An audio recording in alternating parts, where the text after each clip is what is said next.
Nice to meet you, Elish. Would you like to learn English with me? Yes, of course. Great! Welcome, everyone. Today, you can learn with Locke and Elish.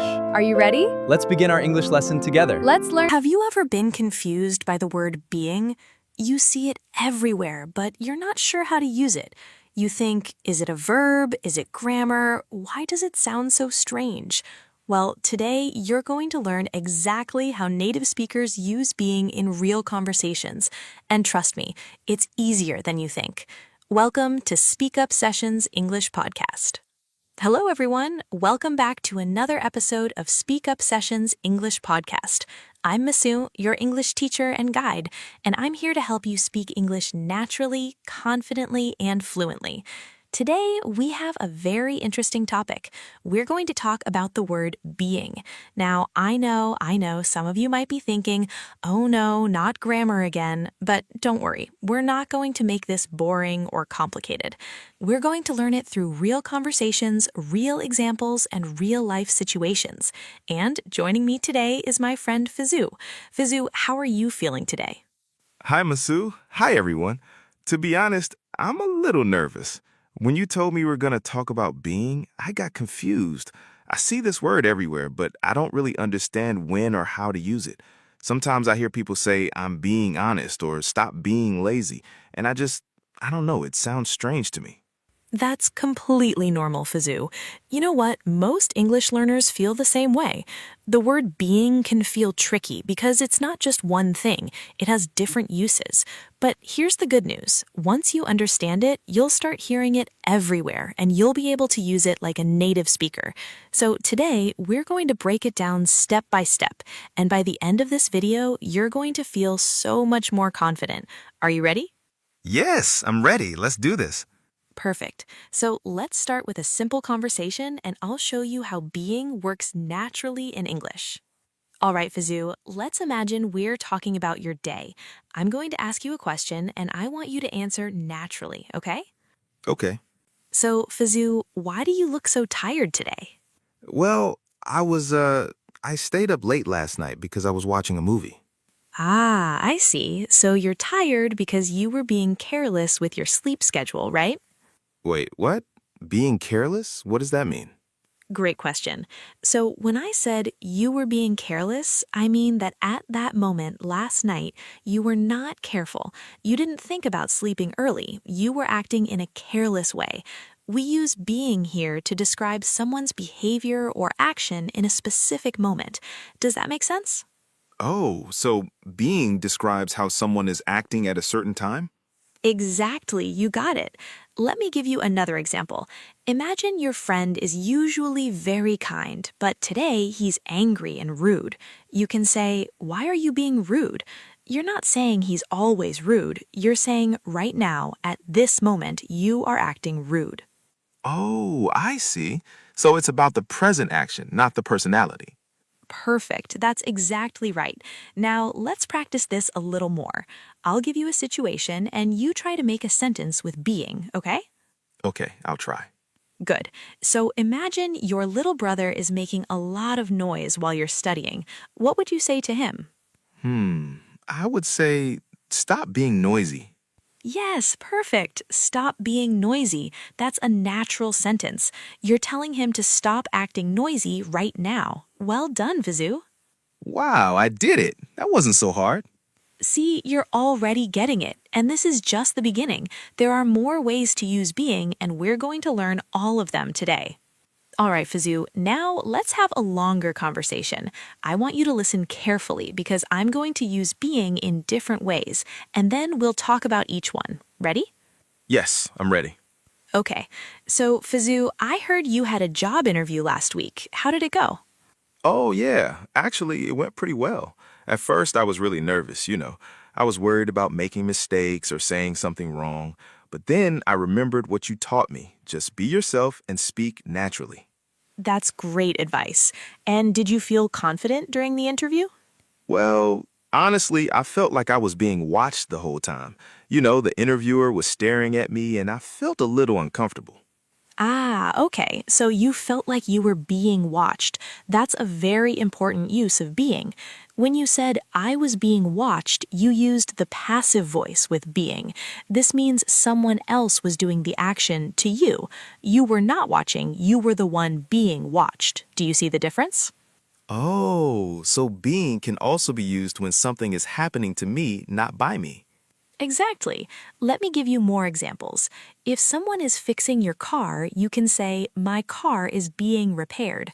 If someone is cleaning your room, you can say, my room is being cleaned. The action is happening, but you are not doing it. Someone else is. Wow, that makes so much sense now. I've heard people say things like the house is being painted, and I never understood why they said being. Now I get it. Yes, you're learning so fast, Fizzu. Now, let me ask you, during the interview, did you feel like you were being honest about your skills? Yes, I was being honest. I didn't lie or exaggerate. I just told them the truth about my experience. Perfect. So here you used being to describe your behavior in that moment. You were acting honestly during the interview. This is the same use we talked about earlier, describing how someone is acting at a specific time. Right, so I can say I was being honest, I was being polite, I was being careful, things like that. Exactly. You're getting it, Fizzu. And actually, native speakers use this all the time in daily conversations. For example, if someone is joking around, you might say, are you being serious or are you just joking? Or if someone is acting strange, you can ask, why are you being so quiet today? Oh, I love that. These are really useful sentences. Yes, they are. And the more you practice, the more natural it will feel. Now, let's move on to some real-life situations where you can use being. All right, everyone. Now, we're going to practice being in different real-life situations. Fizzu and I are going to act out some common conversations, and I want you to listen carefully and notice how we use being. Fizzu, are you ready? Yes, let's do it. Okay, situation 1, at a restaurant. Okay, imagine we're at a restaurant and the waiter is taking a long time to bring our food. Fizzu, what would you say? I think I would say, excuse me, why is our food being delayed? Oh, excellent. Why is our food being delayed? That's perfect. You used the passive voice with being. The food is not delaying itself. Someone or something is causing the delay. Great job. Thank you. I'm starting to understand this better. Situation 2, talking to a friend. Now, imagine your friend is acting really silly and making everyone laugh. You want to ask him if he's joking or serious. What would you say? I would say, are you being serious or are you just joking? Perfect. Are you being serious? That's exactly how native speakers say it. You're asking about his behavior right now, in this moment. Yes, I feel like I'm really getting this now. Situation 3, at work. Good. Now, imagine you're at work and your boss is giving you a lot of tasks. You feel like he's being unfair. How would you describe that feeling to a friend? I would say, I think my boss is being unfair. He's giving me too much work. Excellent. My boss is being unfair. You're describing his behavior at this time. Maybe he's not always unfair, but right now he is. That's a very natural sentence, Fizzu. Wow, thank you. This is really helpful. I'm so glad. And that's exactly why we practice with real-life situations. When you learn English through real conversations, it stays in your memory much better. All right, everyone. Now it's time for my favorite part. Listen and repeat. I'm going to say some useful sentences with being, and I want you to repeat after me. Fizzu, you can join too. Ready? Let's go. Stop being lazy. Stop being lazy. Why are you being so quiet? Why are you being so quiet? I was being honest with you. I was being honest with you. The car is being repaired. The car is being repaired.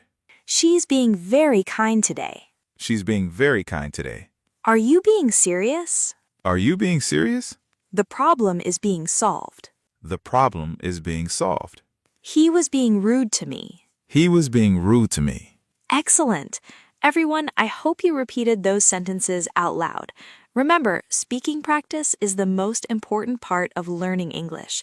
The more you repeat, the more confident you will become.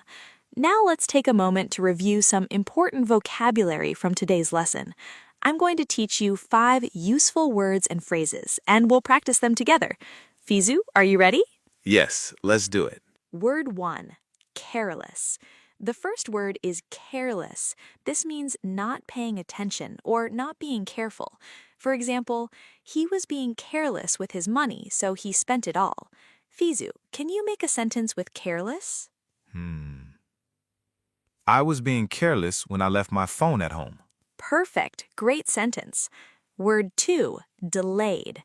The next word is delayed. This means something is late or taking longer than expected. For example, the flight is being delayed because of bad weather. Fizu, your turn. The meeting is being delayed until tomorrow. Excellent. Well done. Word 3, unfair. Next we have unfair. This means not fair or not just. For example, I think the teacher is being unfair by giving us too much homework. Fizu. My friend is being unfair. He didn't invite me to the party. Good job. That's a very natural sentence. Word 4, honest. The word honest means truthful, not lying. For example, I was being honest when I said I didn't like the food. Fizu, try one. I'm being honest. I really don't understand this math problem. Perfect. Great use of being there too. Word 5, serious. Finally, serious means not joking, very sincere. For example, are you being serious or are you just kidding? Fizu. I'm being serious. I really want to improve my English. Wonderful. I love that sentence, Fizu, and I can see you really are serious about learning. All right, Fizu, now it's time for a little quiz.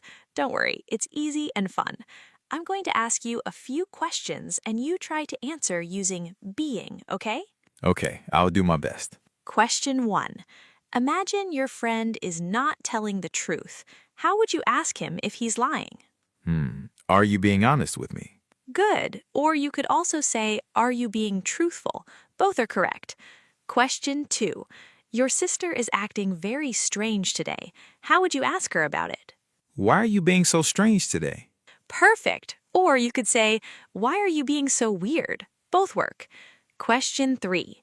You see a sign that says, road closed, construction in progress. How would you describe what's happening? The road is being repaired. Excellent. You could also say, the road is being fixed. Great job, Fizu. Question 4. Your friend keeps interrupting you while you're talking. What would you say? Stop being rude. Perfect. You're really getting this now. All right, everyone. Before we finish, I want to give you some practical tips to help you use being confidently in your daily conversations. These tips will make everything easier. Ready? Here we go. Tip 1. Listen to native speakers. The best way to learn how to use being naturally is to listen to native speakers. Watch movies, listen to podcasts like this one, and pay attention to how they use being in real conversations. The more you listen, the more natural it will feel. Tip 2. Practice speaking out loud. Don't just read or listen, speak. Practice making sentences with being every day. Talk to yourself, talk to a friend, or even talk to your pet. The important thing is to use your voice and practice speaking out loud. Tip 3. Don't be afraid of mistakes. Remember, everyone makes mistakes when learning a language. Even native speakers make mistakes sometimes. So don't be afraid. If you say something wrong, just correct it and keep going. Mistakes are part of learning. Tip 4. Use being to describe behavior. Whenever you want to describe how someone is acting right now, at this moment, use being. For example, she's being kind, he's being silly, they're being helpful. This is one of the most common uses, so practice it often. Tip 5. Keep it simple. You don't need to use complicated grammar or difficult words. Just keep your sentences simple and clear. The more you practice simple sentences, the more confident you will become. All right, Fizu, we've covered a lot today. Let's do a quick summary. What did you learn about being? Well, I learned that being has different uses. First, we use it to describe someone's behavior at a specific moment, like, stop being lazy or why are you being so quiet? Second, we use it in the passive voice to describe something that's happening, like the car is being repaired or the food is being cooked. And third, I learned that it's really not as complicated as I thought. Once I understood the different ways to use it, it became much easier. Exactly. You summarized it perfectly, Fizu, and I'm so proud of you. At the beginning of this lesson, you were confused and nervous, but now you're using being confidently and naturally. That's amazing progress. Thank you, Wansu. I feel so much better now. I think I just needed to see real examples and practice speaking. That made all the difference. And that's exactly the point of Speak Up English podcast. We don't just teach grammar rules, we help you practice real English, build confidence, and speak naturally, because that's what real learning is all about. All right, everyone, that's it for today's lesson. I really hope you enjoyed learning about being and how to use it like a native speaker. Remember, English learning is a journey, not a race, so take your time, practice every day, and don't be afraid to make mistakes. If you enjoyed this video, please give it a big thumbs up, and don't forget to subscribe to Speak Up English podcast. We upload new lessons every week to help you improve your speaking, listening, and confidence. And here's my challenge for you. After watching this video, try to make 5 sentences using being. Write them down, say them out loud, or share them in the comments below. Practice is the key to success. Thank you so much for watching, and remember, you are amazing, you are capable, and you can speak English fluently. Keep practicing, keep learning, and I'll see you in the next episode. Bye for now. Bye, everyone. Keep speaking English every day.